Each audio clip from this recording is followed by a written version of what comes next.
What is up, everybody? Back at it again. AE86 build. 4 months later. It's been a grip, but a lot of stuff has gotten done off camera, and I'm really excited to share that with you. And as you can see, I'm bundled up. It's late October, and it's really cold, but that ain't going to stop us, so let's get it.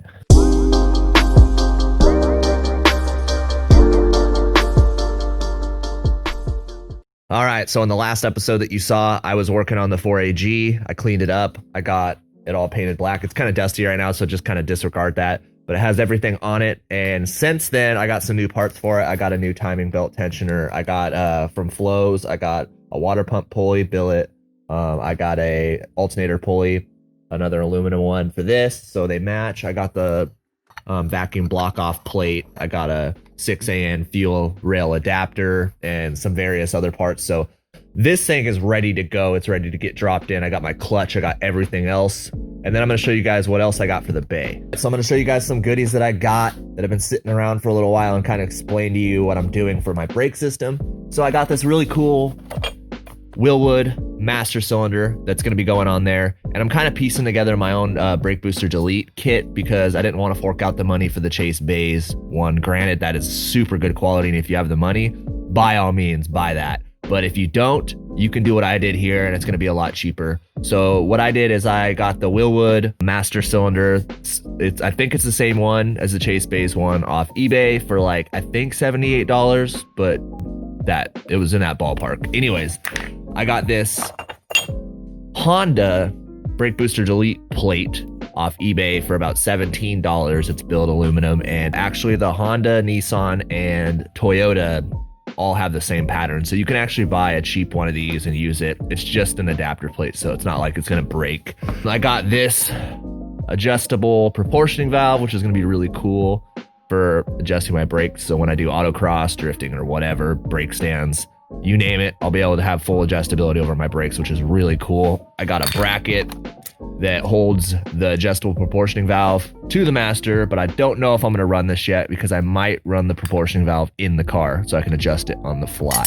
I have this clutch master cylinder, brand new, and clutch slave cylinder, brand new. So I'm going to show you guys the bay next, show you guys what I've done and what I'm about to do. So stay tuned. All right, so this is what the bay has been looking like. I got the whole firewall shaved. All the stuff is welded up. It's looking really good. I got this access port here for the windshield wipers. I welded that up, shaved that because I like the way that looks. I got a brand new VIN plate for Flows that I have to re-stamp all my stuff into it because I ran over it with a wire wheel, my stock one, and it looks like shit. I'm hoping that I can salvage most of the numbers off of it, but if not, I don't know what to do. But anyways, I got this side completely shaved. It's done. It just needs the final sand down and maybe some little imperfections here and there. It was a pain in the ass. Back here was the worst. I had to shave these seams here. You can't fit really anything back here. So I used the smallest block I had, and I was just kind of going like this. Just cross-etching like this forever until it was smooth, but it looks really good and it paid off. So I'm actually really happy about that.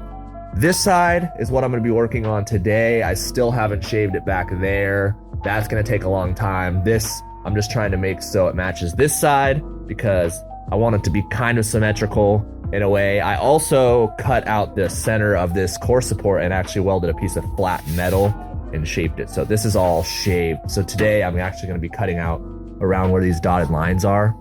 And I'm gonna be shaving this, and then cutting and shaving this. So this is gonna be completely flat, and then I'll start working on that. The bay has been looking really, really good, and I'm actually really excited. I'm really motivated to get this thing together because now I finally have all the parts I need. So yeah, we're gonna start working on this and hopefully make some progress today. So stay tuned, everybody.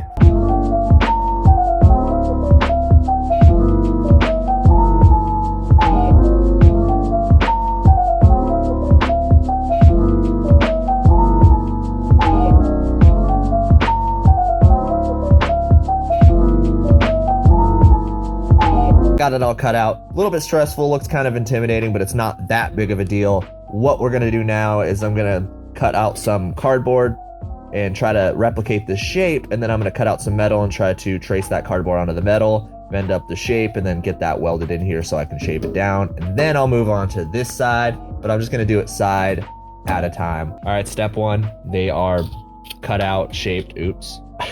and bent up. So now all I have to do is just take these out, flatten them out, and then do them out of metal.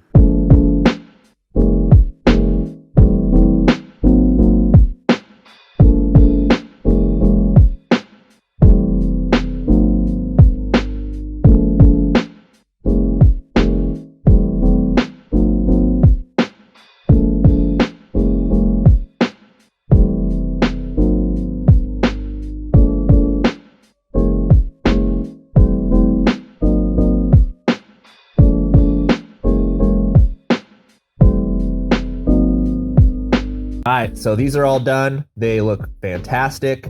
They're all bent up. They're put into place. So now I've pulled over the welder. I'm gonna start tacking this into place. And then while that's cooling down, I'm gonna tackle this side. A little trick tip for you guys is when you're doing any kind of patch paneling, make sure that the hole you cut out, you round the corners out with a file. By doing that, you give your patch just enough wiggle room to get everything lined up perfectly. And it's not a big deal to weld up those little gaps. So anyways, this looks fantastic. I'm gonna prime the bottoms of these and tack them in.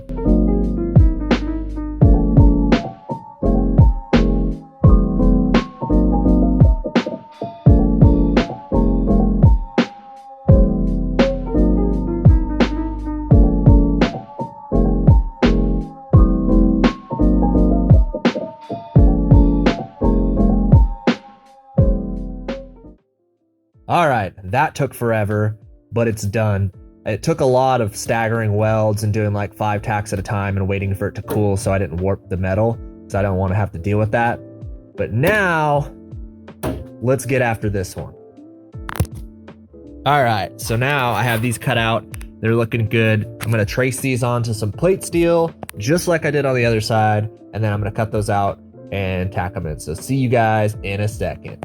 So I know you guys can't tell, but I've been out here forever, and I had to remake this piece twice, and I had to do a lot of grinding and shaving and stuff to get these things as close as I can get them, because I don't want to have to deal with using excess body filler or having it not right. I kind of just want to weld it and grind it down and get it as close as possible so it's less work for me later. But anyways, this is done. I'm going to start tacking it into place, and then I'm going to get back at you when it's tacked.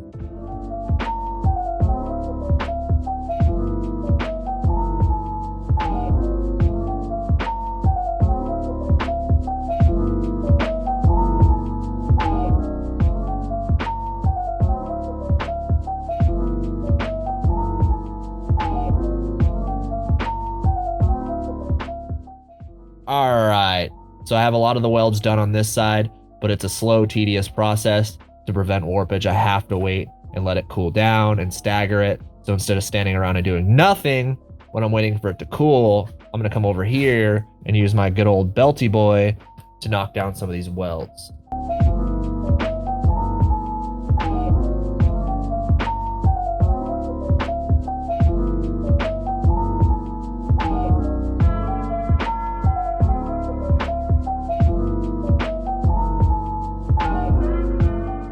All right, everybody, that's a wrap. I ran out of sanding belts and I finished welding this side. This side's all welded up besides this one little hole here. So this is ready to get knocked down next week when I get more sanding belts. I was able to knock down this much of this side. It looked like that. Now it looks like this. It looks really good. I'm happy with how it turned out. And it's just gonna need a skim coat of filler.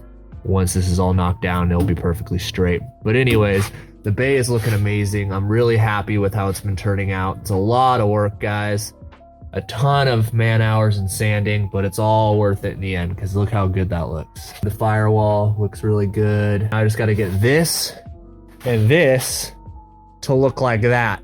All right, everybody, that is a wrap. Thank you guys so much for watching. We got a lot done today, but there is a lot more to do in the future. So if you guys like what you see, definitely don't be afraid to hit that subscribe button. If you really want to help us out, smash that like button. Thanks again. Catch you next time.